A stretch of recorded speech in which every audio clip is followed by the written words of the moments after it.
Treyarch hit us with a massive update in Black Ops 6 today with a big focus on weapon adjustments. If you haven't already seen some of the clips, there was a big reduction in ADS idle sway and weapon motion, and now a lot of the weapons are absolute laser beams. We also got some damage nerfs and buffs, as well as a buff to headshot damage. We're going to be covering all of that starting now, so let's do it. I'm going to start off by going through each of the weapons and what was changed. These are all very small changes and don't affect the base time to kill at all, but do change the ranges and headshot time to kill a little bit. Starting us off with the XM4, it's gone from having 3 damage range values down to only 2. The effective range will now be 40.6 meters, and it's a 300 millisecond time to kill at this range, and then anything after 40.6 meters remains the same with a 6 bullet 375 millisecond time to kill. The headshot multiplier has gone up from a 1.15 to 1.25, giving the XM4 4-shot kill potential with at least 3 headshots at its effective range, and 5-shot kill potential with 4 headshots at its minimum damage range. The AIMS 85 has gone from having 2 damage range values to 3. The time to kill in that mid-range does not change, and it remains a 5-shot kill for a 320 millisecond time to kill at those close to mid-ranges up to 50.8 meters, where it then becomes a 6-shot kill with a 400 millisecond time to kill. The headshot multiplier has gone from 1.12 to 1.2, which gives it 4-shot kill potential at close range with at least 3 headshots, at least 4 headshots for it to be a 4-shot kill at mid-range, and 4 headshots and a body shot at long range. The GPR-91 received a small damage nerf at its effective range, but it doesn't change any time to kill values, it remains the same.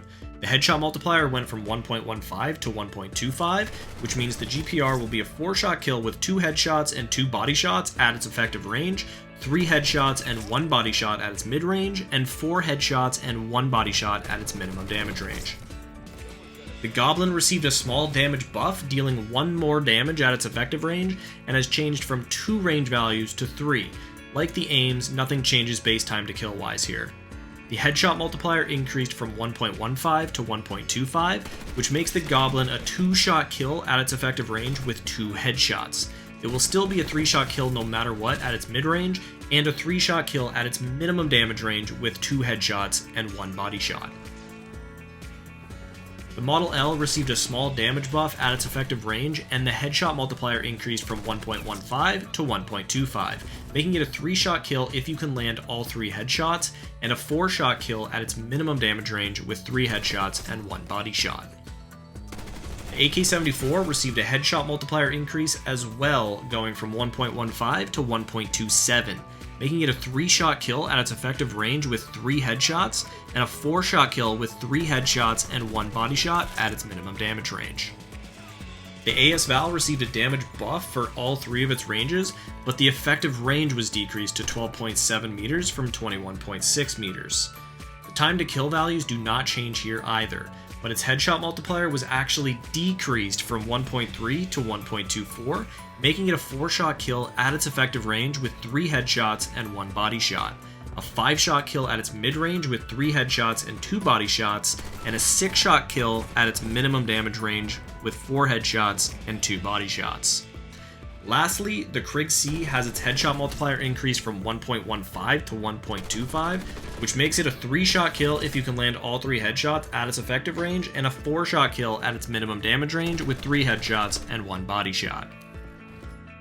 The SMGs also received headshot multiplier buffs and a handful of other buffs, but none of these changes affected base time to kill at all. Like the ARs, it only affected time to kill with headshots applied and the ranges.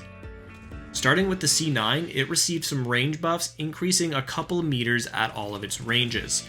The headshot multiplier went from 1.1 to 1.27. All of the shots to kill will decrease except at its effective range, where it will be a 4-shot kill regardless of headshots. You'll need 3 headshots at its mid-range 1 and 2 to decrease time to kill, and 4 headshots at its minimum damage range to decrease time to kill. The KSV received some damage range buffs at all ranges, and the headshot multiplier went from 1.1 to 1.25, which won't affect time to kill at its effective range at all, or its mid-range 2. That will still be a 4-shot kill and 6-shot kill respectively.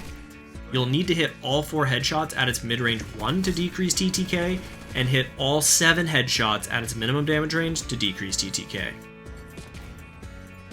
The Tanto strictly received some range buffs, as you can see, increasing by a few meters at each of its damage ranges, and it did not receive a headshot buff. The PP919 also received only range buffs, increasing a few meters at each of its damage ranges, similar to the Tanto. The Jackal received range buffs as well as a damage nerf at its effective range and a damage buff at its mid-range 1. The headshot multiplier increased from 1.2 to 1.27, which does not affect the effective range time to kill at all. It will still be a 4-shot kill at its mid-range 1 with 3 headshots and 1 body shot, a 5-shot kill at its mid-range 2 if you land all 5 headshots, and a 6-shot kill at its minimum damage range with 5 headshots and 1 body shot. The Compact 92 received range buffs at each of its ranges and a damage buff at its minimum damage range, which will not affect base time to kill. The headshot multiplier went from 1.1 to 1.24, which does not affect its effective range TTK. It will be a 5-shot kill at its mid-range 1 with 4 headshots and 1 body shot, a 7-shot kill at its mid-range 2 with 5 headshots and 2 body shots, and an 8-shot kill at its minimum damage range with 6 headshots and 2 body shots. The SOG got some range buffs, which is insane in my opinion. The headshot multiplier increased from 1.16 to 1.25, which makes it a 4-shot kill if you land all 4 headshots at its effective range, a 5-shot kill at its mid-range 1 with 3 headshots and 2 body shots, a 6-shot kill at its mid-range 2 with 4 headshots and 2 body shots, and a 7-shot kill at its minimum damage range with 6 headshots and 1 body shot. There were also some massive changes to the Akimbo SOGs, which is a huge win for everyone as those things were wreaking havoc on the map. The changes to the Akimbo stock are a damage range penalty increased from 17% to 25%, the hip spread penalty increased from 12% to 70%, and the view kick penalty increased from 15% to 20%. Rapid fire was also nerfed on the SOG, the damage range penalty increased from 10% to 15%, and the fire rate improvement decreased from 10% to 7%. There were also a few changes made to the LMGs that I'll briefly touch on here. The XMG was largely untouched other than the CHF barrel, which increased the vertical and horizontal recoil with that attachment equipped. The PU-21 received a small damage buff at its effective range, and the headshot multiplier with the CHF barrel on increased from 1.35 to 1.4, making this a 3-shot kill with 2 headshots and 1 body shot at its effective range, and a 4-shot kill with 2 headshots and 2 body shot at its minimum damage range. The GP MG7 received a damage buff at both of its ranges, and the headshot multiplier was reduced from 1.2 to 1.15, making this a 4-shot kill with 3 headshots and 1 body shot at its effective range, and a 5-shot kill with 3 headshots and 2 body shots at its minimum damage range. There were also some small changes to the melee weapon attack speeds. The knife attack speed time between melee swings improved by 7.5%, the baseball bat time between melee swings improved by 14%, and the power drill time between melee swings improved by 9.5%. The second big part of this update was the weapon motion and weapon idle sway adjustments. They have detailed the changes they made, and they are as follows.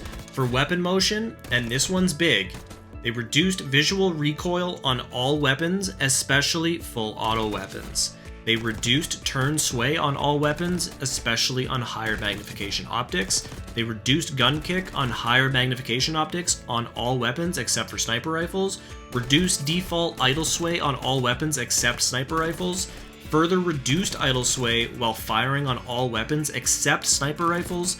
Reduced weapon motion, so that's bob, translation, and additional idle sway penalties as a result of walking or changing stances in ADS. They removed additional layers of hipfire deviation, which cause crosshair to bounce while firing. If you've seen the clips on Twitter, the guns firing now look clean as fuck, and most guns are laser beams.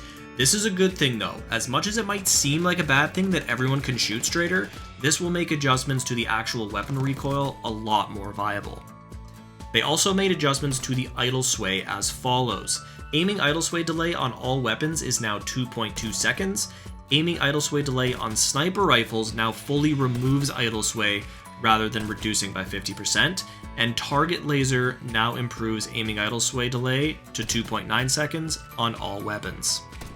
Overall, these are great improvements to Black Ops 6, and I can't wait to get my hands on it to test this stuff out. What do you guys think? Are we digging the changes? Let me know in the comments, and if you're still here, thank you so much for watching, and hopefully I'll see you in the next video. We'll chat then.